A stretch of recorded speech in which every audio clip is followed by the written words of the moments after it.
आत्मविश्वास दिल छू लेने वाली कहानी। अवनी की शादी को 8 साल हो चुके थे।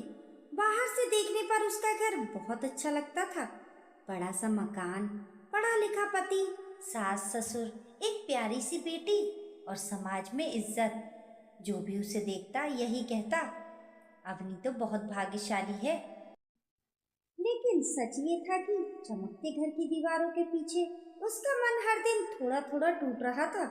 उसका पति कबीर कभी हाथ नहीं उठाता था, कभी ऊंची आवाज में बहुत ज्यादा झगड़ा भी नहीं करता था, लेकिन उसके शब्द इतने ठंडे और चुभने वाले थे कि अवनी का आत्मविश्वास धीरे धीरे खत्म होता जा रहा था।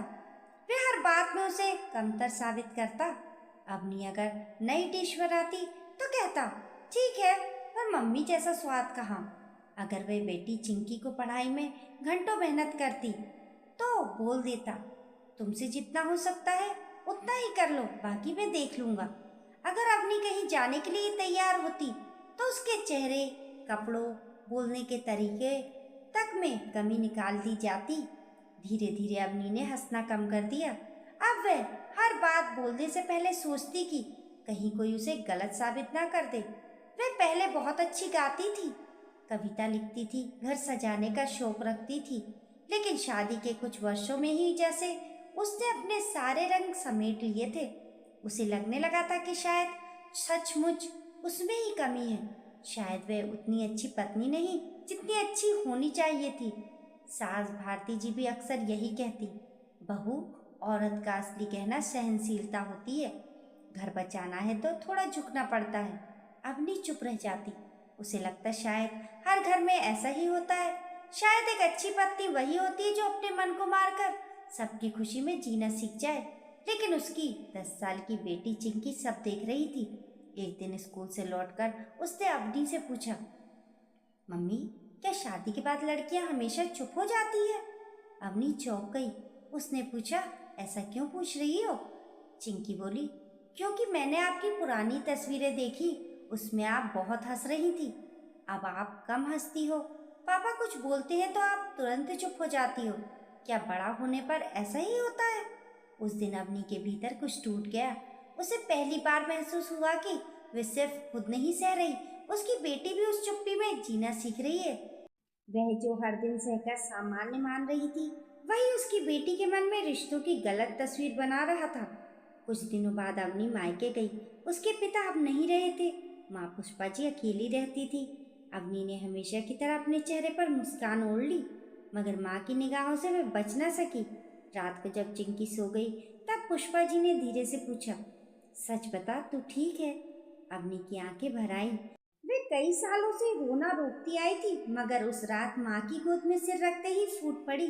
उसने सब कुछ बताया, कैसे कबीर हर बात में उसकी तुलना करता है, कैसे उसके फैसलों की कोई कीमत नहीं, कैसे हर दिन उसे ये महसूस कराया जाता है कि वह बस इस घर में काम करने के लिए है, जीने के लिए नहीं। कैसे वे अब खुद को आईने में देखकर भी पहचान नहीं पाती। पुष्पा जी चुपचाप सुनती रहीं। फिर उन्होंने अवनी का हाथ पकड़कर कहा, बेटी, रिश्ता वही सही है जो तुम्हें भीतर से मजबूत बनाए।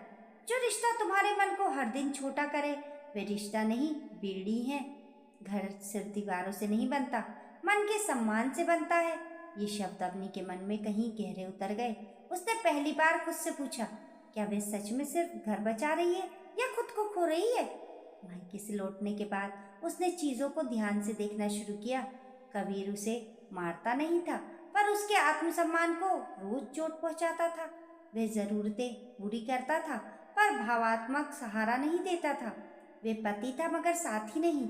अवनी को समझ आने लगा कि मानसिक बोझ भी उतना ही भारी होता है जितना किसी और तरह का दर्द। एक शाम चिंकी होमवर्क करते करते रोने लगी। गणित का सवाल नहीं बन रहा था। कबीर ने चिढ़कर कहा, इतना आसान सवाल भी नहीं आता, बिल्कुल अपनी माँ पर गई हो। ये सुनते ही चिंकी का चेहरा उतर गया। उसने कॉपी बंद कर दी और धीमे से कहा, तो क्या मम्मी खराब है? कमरे में कुछ पल के लिए सन्नाटा छा गया। अवनी के कानों में जैसे किसी ने तेज आवाज में सच कह दिया हो। आज चोट उसे नहीं, उसकी बेटी के मन पर लगी थी। उस रात अवनी ने फैसला कर लिया। अगली सुबह उसने कबीर से पहली बार बिना कांपे सीधे आंखों में देखकर बात की। उसने कहा, मैंने बहुत साल चुप रहकर बिताए हैं। मुझे लगा था कि यही समझदारी है, लेकिन अब समझ आया कि चुप रहना हमेशा रिश्ते नहीं बचाता, कभी कभी इंसान को ख़त्म कर देता है। तुमने मुझे कभी थप्पड़ नहीं मारा, लेकिन तुम्हारे शब्दों ने मेरा आत्मसम्मान तोड़ दिया। मैं अब चिंकी को ये नहीं सिखा सकती कि प्यार का मतलब खुद को छोटा करना होता है।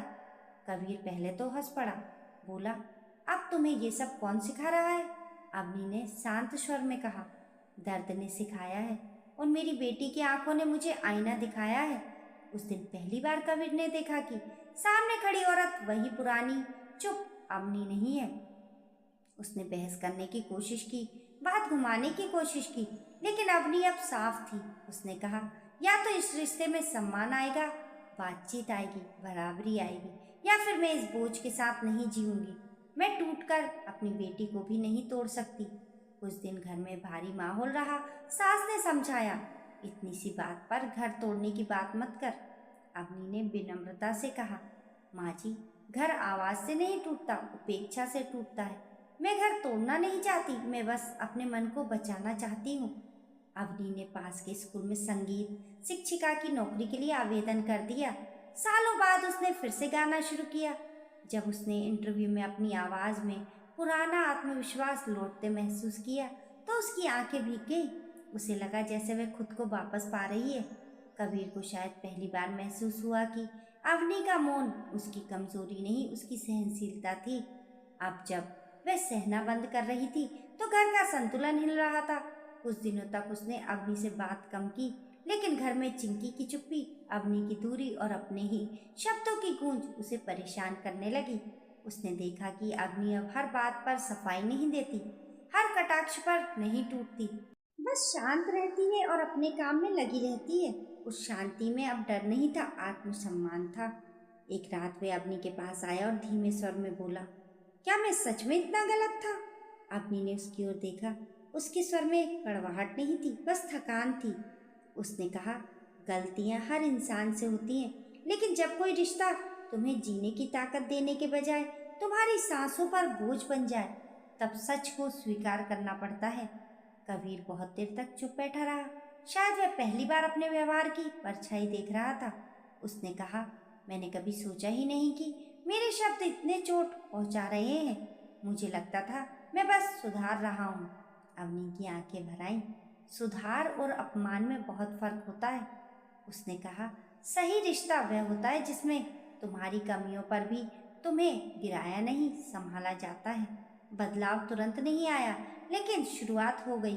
कबीर ने पहली बार चिंकी से माफ़ी मांगी, फिर अवनी से भी। उसने घर के फैसलों में अवनी की राय लेनी शुरू की, उसके काम की तारीफ करना शुरू की। सबसे ज़रूरी, उसने सुनना सीखा। अवनी ने भी खुद को पूरी तरह बंद नहीं किया।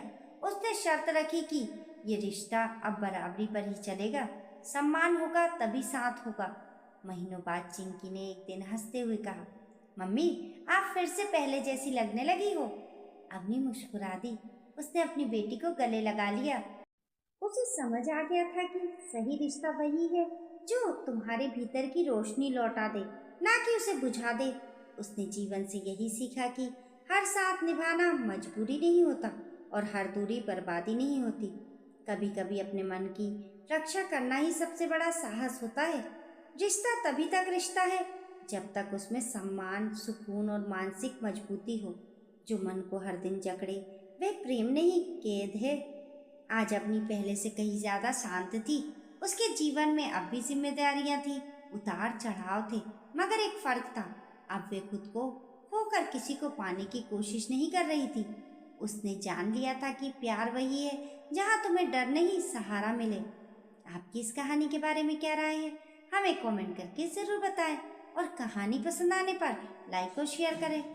ऐसी ही अच्छी अच्छी कहानियों के लिए चैनल को सब्सक्राइब करना ना भूलें। मिलते हैं फिर एक नई कहानी के साथ। तब तक के लिए नमस्कार।